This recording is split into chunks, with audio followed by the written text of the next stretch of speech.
उत्तर प्रदेश के गोरखपुर में सीएम योगी आदित्यनाथ जी का दौरा रहा और उन्होंने एक संबोधन किया और वहीं जनता को उपलब्धियां भी गिनाई।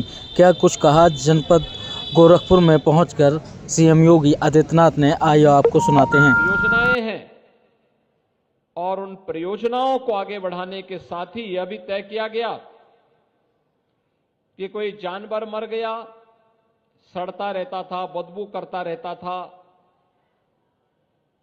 बहुत बार नगर निगम के कर्मचारियों को पता नहीं लग पाता था, मोहल्ला परेशान रहता था और लोग परेशान रहते थे।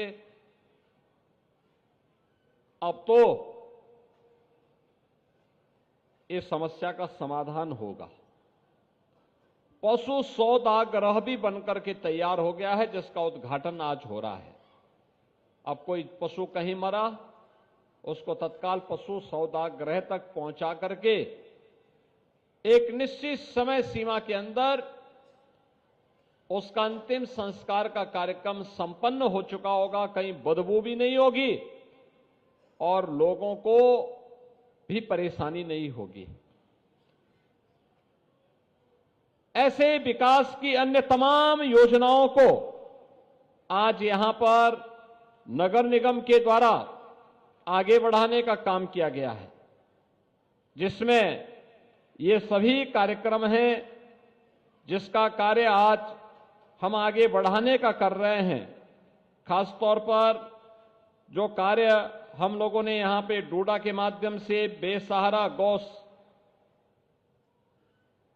वंश के लिए किया गया है, या पेयजल के लिए, मलिन बस्तियों के विकास के लिए और नेशनल क्लीन एयर प्रोग्राम के अंतर्गत जो पशु सौदागृह का उद्घाटन का कार्यक्रम हो रहा है, ये सभी कार्यक्रम आज यहां पर संपन्न हो रहे हैं।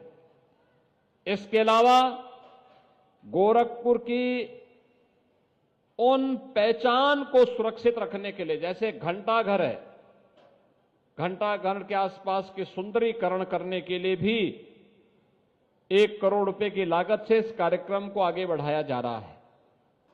आप जानते हैं कि घंटाघर के बगल में बंधु सिंह पार्क में पहले से ही मल्टी लेवल पार्किंग के कार्यक्रम को नगर निगम युद्ध स्तर पर आगे बढ़ा रहा है।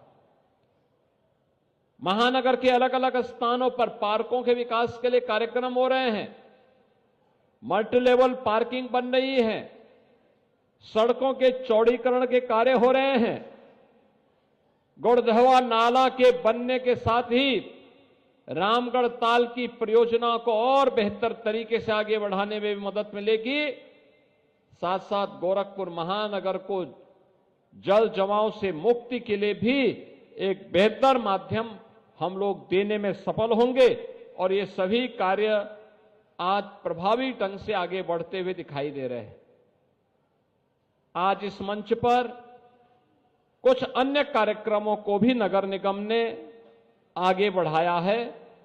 मैं इसके लिए धन्यवाद दूंगा नगर निगम को, खासतौर पर जो यहां पर एक कॉमिक, स्वच्छता पर एक कॉमिक का विमोचन का कार्यक्रम इस मंच ने यहां पे किया है।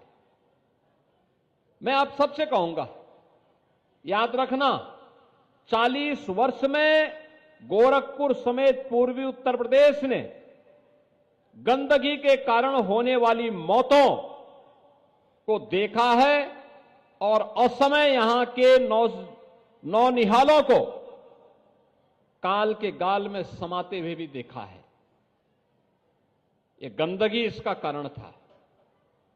जहां तहां कूड़ा फेंक देना, जहां तहां गंदगी कर देना, तालाबों को पाड़ देना, नालियों को चौक कर देना। परिणाम क्या हुआ था? परिणाम हुआ था कि यहां पे इंसेफ्लाइटिस से बड़े पैमाने पे मौतें होती थी। जैसे ही स्वच्छता के प्रति आग्रही गोरखपुर वासी बने, ऐसे ही इंसेफ्लाइटिस भी समाप्त होती गई। और आज मुझे बताते हुए प्रसन्नता, इंसेफ्लाइटिस नहीं है। इसलिए नहीं है क्योंकि स्वच्छता को हमने प्राथमिकता दी। स्वच्छ भारत मिशन और डबल इंजन सरकार के द्वारा किए गए परिणाम आज सामने आए हैं। और इसीलिए मैं महानगर वासियों से कहूंगा, गोरखपुर वासियों से भी कहूंगा कि सभी मिलकर के प्रयास करें। सिंगल यूज प्लास्टिक का हम कतई उपयोग नहीं करेंगे। प्लास्टिक की पॉलिथीन, प्लास्टिक के बैग, प्लास्टिक से जुड़े हुए कप, गिलास, प्लेट, चम्मच, इनका उपयोग नहीं करेंगे। आज इसके सब्स्टिट्यूट आ चुके हैं। जब विकल्प मौजूद हैं तो आवश्यक नहीं कि आप इसी का उपयोग करके लकीर के फकीर बने रहें। हमें स्वच्छता को प्राथमिकता देनी ही होगी। स्वच्छता को हम प्राथमिकता देंगे तो वह कार्यक्रम आगे बढ़ेगा।